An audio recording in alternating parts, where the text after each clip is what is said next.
വിഴിഞ്ഞം രാജ്യാന്തര തുറമുഖം മെയ് 2-ന് പ്രധാനമന്ത്രി രാജ്യത്തിന് സമർപ്പിക്കുകയാണ്.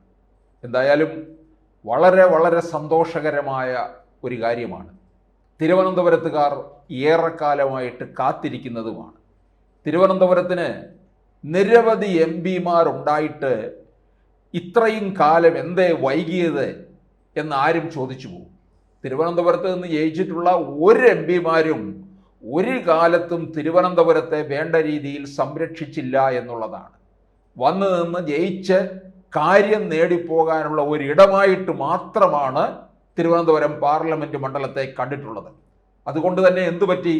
തിരുവനന്തപുരം മറ്റ് മണ്ഡലങ്ങളെ അപേക്ഷിച്ച് സംസ്ഥാനത്തിൻ്റെ തലസ്ഥാനമായിട്ടുള്ള ഇവിടം വളരെ പുറകോട്ടടിക്കുകയാണ് ചെയ്തിട്ടുള്ളത്. എത്രയോ വർഷങ്ങൾക്ക് മുമ്പ് തന്നെ ഈ വിഴിഞ്ഞം പദ്ധതി പ്രാവർത്തികമാകേണ്ടതായിരുന്നു. ആര് വെച്ച് താമസിപ്പിച്ചു, തകർക്കാൻ ശ്രമിച്ചു എന്ന് പറഞ്ഞാൽ മതിയല്ലോ.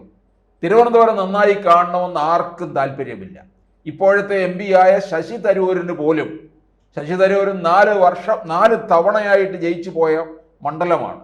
തിരിഞ്ഞു നോക്കാറില്ല എന്നുള്ളത് വളരെ എല്ലാവർക്കും അറിയാവുന്ന ഒരു കാര്യമാണ്. അപ്പം ഇനിയിപ്പോൾ ഇതിൻ്റെ പിതൃത്വം അവകാശപ്പെട്ട് പലരും വരും. ഈ കല്ലിട്ട സമയം മുതൽ പിതൃത്വം അവകാശപ്പെട്ടുകൊണ്ട് പലരും വന്നു. വിഴിഞ്ഞം പദ്ധതി കൊണ്ടുവരാനായിട്ടുള്ള ശ്രമം നടത്തിയപ്പോൾ ഉമ്മൻചാണ്ടിയുടെ കാലത്ത് അതിനെതിരെ സമരം ചെയ്ത CPM, എന്തിനും ഏതിനും എതിരെ സമരം ചെയ്യുന്നത് CPM-ന്റെ ഒരു പതിവ് ശൈലിയാണ്. അത് ഒരു കാര്യത്തിലും അവർ മാറ്റം വരുത്തിയിട്ടില്ല. അവരധികാരത്തിൽ വരുമ്പോൾ അത് നടപ്പിലാക്കുകയും ചെയ്യും. പിതൃത്വം ഏറ്റെടുക്കാൻ CPM-ന് എപ്പോഴും വളരെ താല്പര്യമുള്ളതാണ്. അങ്ങനെ ഇക്കുറി വിഴിഞ്ഞത്തിൻ്റെ താല്പര്യം മുഴുവൻ, ഈ പിതൃത്വം മുഴുവൻ ഏറ്റെടുക്കാനായിട്ട് CPM തയ്യാറെടുത്ത് നിൽക്കുകയാണ്. അതായത് പിണറായി വിജയൻ്റെ 2ാം വരവോടുകൂടിയാണ് വിഴിഞ്ഞം യാഥാർത്ഥ്യമായത് എന്നുള്ള തിലകക്കുറി ചാർത്താനായിട്ട് കാരണഭൂതൻ അണിഞ്ഞൊരുങ്ങി നിൽക്കുകയാണ്.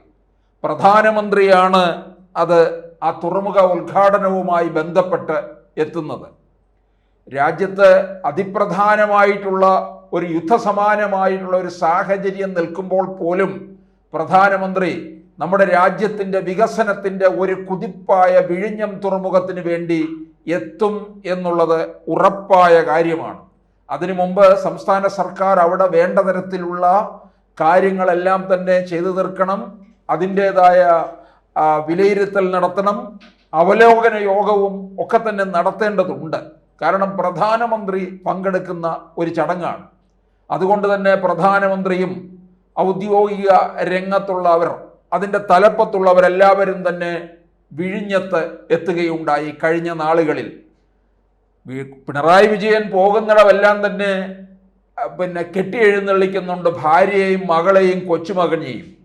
അതൊക്കെ കൊണ്ടുപോകേണ്ടത് സർക്കാർ ഔദ്യോഗിക കാര്യങ്ങൾക്കല്ല, അവിടമല്ല അത് ഉപയോഗിക്കേണ്ടത്. കേരളത്തിന് പല മുഖ്യമന്ത്രിമാരെയും മുമ്പും കേരള ജനത കണ്ടിട്ടുണ്ടല്ലോ. EMS, PK വാസുദേവൻ നായർ, അങ്ങനെ നിരവധി, AK ആന്റണി, K കരുണാകരന്, EK നായനാര്, VS അച്യുതാനന്ദന്, ഇവരാരും തന്നെ അവരുടെ കുടുംബത്തെയും പരിവാരങ്ങളെയും ചേർത്തല്ല അവിടെ പോയിട്ടുള്ളത്. കൊച്ചുമക്കളെ കൊണ്ടുപോവുക, ഇപ്പൊ ഇവിടെ തന്നെ ഭാര്യയെ, അതുപോലെ തന്നെ സാമ്പത്തിക അഴിമതി കേസിൽ അറസ്റ്റും കാത്തിരിക്കുന്ന പൊന്നുമോളും കൂടെ ഉണ്ട്.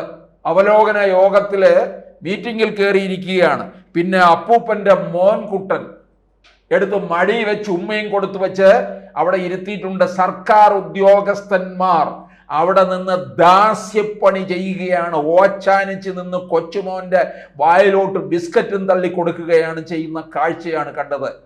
ഇതൊരു അവലോകന യോഗമാണ്. അപ്പൂപ്പനോടൊന്നും തോന്നല്ലേ മക്കളെ എന്നാണ് ഒരു സുഹൃത്ത് ഫേസ്ബുക്ക് പോസ്റ്റ് ഇട്ടിരിക്കുന്നത്. ഇതാണ് ഇടയ്ക്കിടയ്ക്ക് ഈ അപ്പൂപ്പൻ പറയുന്നത്. കേരളത്തെ ലോകം മുഴുവൻ ആശ്ചര്യത്തോടെ നോക്കുന്നുവെന്ന്. കറക്റ്റാണ്, സമ്മതിക്കണം അല്ലേ? കേരളത്തെ ആശ്ചര്യത്തോടെ നോക്കി നിൽക്കുകയാണ്. ഈ അപ്പൂപ്പന് നാണമെന്ന് പറയുന്ന ഒന്നില്ല. അല്ലെങ്കിൽ അവിടെ പോയിരിക്കുന്ന കൂട്ടത്തിനുണ്ടോ? ഭാര്യയെയും മകളെയും കൊച്ചുമകനെയും എല്ലാം കൂടി കൂട്ടിക്കൊണ്ട് അവലോകന യോഗത്തിന് പോയിരിക്കുകയാണ്. ഇതിനകത്ത് എന്ത് സുരക്ഷയാണുള്ളത്? പ്രധാനമന്ത്രി വരുന്ന ഒരു വേദിയാണ്, അവിടെ കുടുംബസമേതം എഴുന്നള്ളി കൊണ്ടുവന്നിരുത്തിയിരിക്കുകയാണ്. ഇപ്പൊ ഉമ്മൻചാണ്ടി മുഖ്യമന്ത്രി ആയിരുന്ന സമയത്ത് അദ്ദേഹത്തിന്റെ കൊച്ചുമകനെ ചിലയിടങ്ങളിലൊക്കെ കൊണ്ടുപോകുന്നത് കണ്ടിട്ടുണ്ട്. ഉമ്മൻചാണ്ടിയുടെ മൂത്ത മകളായ മറിയയുടെ മകനെ അത് ഈ ഔദ്യോഗിക ചടങ്ങുകളിലൊന്നും കൊണ്ടുവന്നിരുത്തിയിട്ടില്ല. ഇത് വളരെ കൃത്യമായ ഔദ്യോഗിക ചടങ്ങുകളാണ്. യൂട്യൂബിലും ഒക്കെ തന്നെ ആ ചിത്രം ഇപ്പോൾ വളരെ വൈറലായി കിടക്കുകയാണ്. അവലോകന യോഗത്തിൽ കൊണ്ടുചെന്നിരുത്തിയിരിക്കുന്നു. അപ്പോൾ ഇതെന്താ കേരളം എന്ന് പറയുന്നത് ഇവരുടെ കുടുംബ സ്വത്താണോ? കേരളം എന്ന് പറയുന്നത് ഒരു തരം തന്തയുടെ വകയല്ലല്ലോ.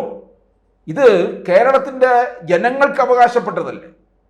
അപ്പൊ അങ്ങനെയുള്ള ഒരു പൊതു സ്വത്തെന്ന് പറയുന്നത് ഒരു കുടുംബാധിപത്യത്തിലേക്ക് മാറ്റുകയാണോ ചെയ്യുന്നത്?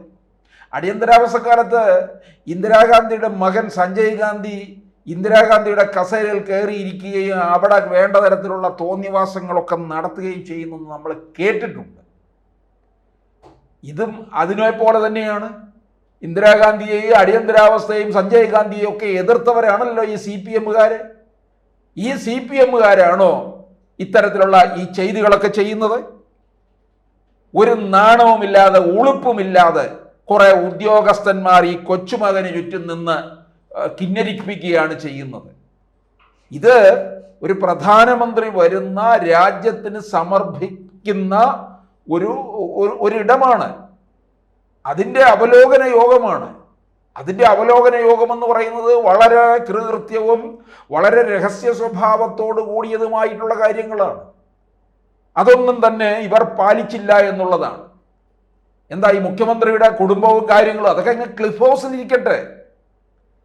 പൊതു ഇടങ്ങളിലേക്ക്, അതായത് ഇത്തരത്തിലുള്ള ഔദ്യോഗിക ചടങ്ങുകളിൽ കൊണ്ടുവന്നിരുത്തി കാണിക്കാനുള്ളതല്ല. ഞങ്ങൾക്ക് പിണറായി വിജയന്റെ ഈ മകളെയോ ഭാര്യയോ ഒന്നും കാണാനായിട്ട് താല്പര്യമില്ല.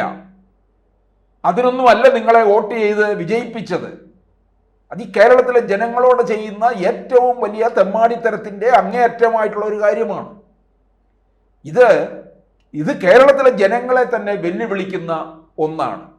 കൊച്ചുമകനെ ഇരുത്തി കളിപ്പിക്കാനുള്ള വെറും ഒരു നിസ്സാര കാര്യമാണോ ഇത്? ഇതൊരു പിള്ളേര് കളിയാണോ? നിങ്ങൾ നിങ്ങളുടെ AKG സെന്ററിൽ കൊണ്ടുചെന്നിരുത്ത്. അവിടെ കൊണ്ടുചെന്നിരുത്തിയിട്ട് അവിടെ കുറച്ച് ടോയ്സും ഒക്കെ വാങ്ങിച്ചു കൊടുത്ത് തൊട്ടിലും കെട്ടി അവിടെ കുപ്പിപ്പാലും കൊടുത്ത് ഇരുത്തുക. അല്ലാതെ ഈ വിഴിഞ്ഞം തുറമുഖം എന്ന് പറയുന്നത് രാജ്യത്തിന് പ്രധാനമന്ത്രി സമർപ്പിക്കാൻ വരികയാണ്. ഇത് കേരളത്തിലെ ജനങ്ങൾ മുഴുവൻ, പ്രത്യേകിച്ച് തിരുവനന്തപുരത്തുകാർ ഏറെ അഭിമാനിക്കാൻ പോകുന്ന ഒരു നിമിഷമാണ്. കേരളത്തിലെ മുമ്പ് ഞാൻ സൂചിപ്പിച്ചല്ലോ, തിരുവനന്തപുരത്തിന് നിരവധി MP-മാരുണ്ടായിട്ടൊന്നും നടക്കാതിരുന്ന ഒരു കാര്യമാണ്. BJP സർക്കാർ അധികാരത്തിൽ വന്നപ്പോഴാണ് ഇതിന് അല്പം ദ്രുതഗതി ഉണ്ടായത്. ഇത് പിണറായി വിജയൻ എന്ന അപ്പൂപ്പനും മകൾക്കും കൊച്ചുമകനും ഇരുന്ന് കിന്നരിക്കാനുള്ള ഒരിടമല്ല വിഴിഞ്ഞം തുറമുഖം എന്നോർത്തിരിക്കുന്നത് നല്ലതാണ്.